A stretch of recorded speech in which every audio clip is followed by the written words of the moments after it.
সম্প্রতি HMPV virus বাংলাদেশে আক্রান্ত হওয়ার সংবাদ পাওয়া গেলে আমরা হিল ইমিগ্রেশন চেকপোস্টের পক্ষ থেকে আমরা মেডিকেল টিম বসিয়েছি। তারা প্রত্যেকটা যাত্রীদেরকে চেক করতেছে।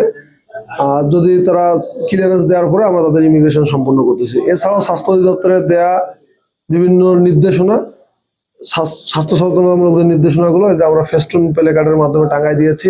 যাত্রীদের মাস্ক পরা, স্যানিটাইজ করা বাধ্যতামূলক করেছি। সারা বিশ্বব্যাপী এইচএমপিভি ভাইরাসের সংক্রমণ প্রাদুর্ভাব দেখা দিয়েছে। সে লক্ষ্যে আমাদের হিলি কাস্টমস চেকপোস্ট দিয়ে যে সকল যাত্রী ইন্ডিয়ায় যায় এবং ইন্ডিয়া থেকে বাংলাদেশে আসে সে সকল যাত্রীর প্রতি অতিরিক্ত সতর্কতা অবলম্বন করা হয়েছে।